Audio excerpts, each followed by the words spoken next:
الفنانة نادية النقراشي من صاحبة الجلالة إلى المراهقات. اهلا بكم في قناتي اخبار النجوم مع ايمي. لسه ما اشتركش يشترك ويحط اللايك والكومنت، اختكم محتاجه دعمكم. حابه اشكركم على دعمكم لقناتي، يا رب يديمكم نعمه ورزق في حياتي، وبتمنى منكم مزيد من الدعم. الحضور الراقي المحترم. الفنانه نادية النقراشي خطفت حبيب صديقتها النجمة الشهيرة، فأصابتها باكتئاب نفسي واختفت بطريقة غامضة واتحجبت لإرضاء الله.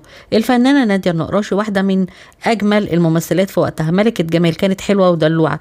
نادية أحمد محمود فهمي النقراشي حفيدة رئيس وزراء مصر وقائد من قوات ثورة 1919. ولدت نادية النقراشي في 18 سبتمبر 1936، ممثلة وصحفية مصرية، والوفاة 6 ديسمبر 2016 عن عمر 80 عام. تخرجت من كلية الآداب قسم لغة إنجليزية، بدأت حياتها كصحفية في مجلة آخر ساعة، وقبل أن تقتحم مجال التمثيل سنة 1960 وأثناء إجراء حوار صحفي تعرفت فيه على الفنانة ماجدة الصباح، ومن خلال الحوار الصحفي أعجبت بها الفنانة ماجدة الصباح، لقت فيها اللباقة والثقافة، فعرضت عليها دور في فيلم المراهقات. الفيلم كان من إخراج أحمد ضياء الدين، بطولة ماجدة ورشدي أباظة وحسين رياض ودولة أبيض وعزيزة حلمي وعدلي كاسب ومحمد أباظة.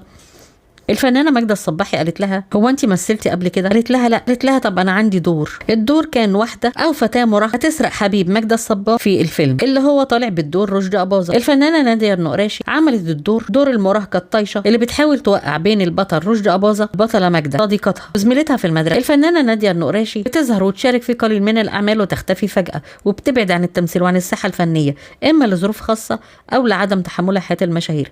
في أول فيلم الجمهور كره اسمها وكرهها لأنها أصابت الفنانة ماجدة بحالة نفسية وحشة، وبعدين الجمهور تعاطف معاها، وأصبحت نادية النقراشي رمز لكل مراهق تصير على الخط المستقيم. ومن هنا كانت بدايتها السينمائية، وأول طلة ليها على شاشة السينما في فيلم المراهق نالت إعجاب المشاهدين، والفيلم وقتها كسر الدنيا. وبعد كده شافها المخرج الكبير السيد بدير اللي كان بيعمل فيلم سلوى في مهب الريح سنة 1961، كان بطولة زبيدة ثروت وشكري سرحان وحسن يوسف ومحمود المليجي وزوزو نبيل.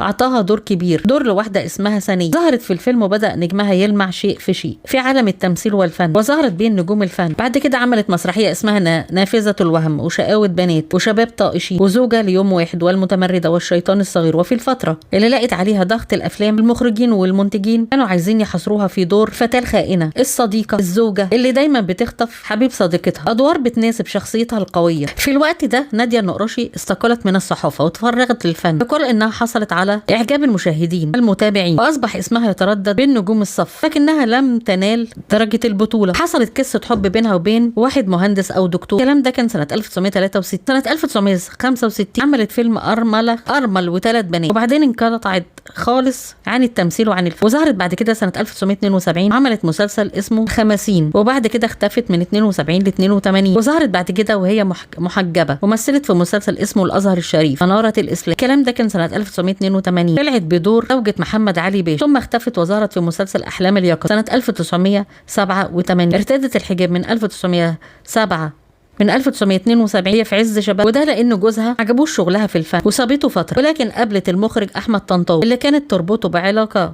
صداقه مع اسرته، وقال لها: انا بعمل مسلسل ازهر مناره الاسلام، تعالي اعملي دور في مسلسل ديني. وظهرت بالحجاب، ظهرت في فيلم احلام اليقظه ايضا وهي مرتديه الحجاب، اخراج حماده عبد الوهاب. كان في تهاني راشد وعلي الشريف. اعتزلت بعد ذلك ربة اولاد، طلعت وحكت وان ربنا كرمها بابن دكتور ومعاها بنت مهندسه وابنها طيار عايش في امريكا. نادية النقراشي كانت دايما عايشه في اسكندريه، بعدت عن الفن وكرهت التمثيل، كانت بتشوف افلامها وهي مسيبه شعرها تشعر بالندم وبسهل المايوهات. بعد كل ده تابت الى الله واستغفرت الله. من اجمل ادوارها اللي شفناها في فيلم اعترافات زوج مع فؤاد المهندس وشيكو، اخراج فطين عبد الوهاب. وتوفت الفنانه نادية النقراشي في 6 ديسمبر 2016 عن عمر 80 عام، ربنا يرحمها ويتغمدها بكامل الرحمه والمغفره.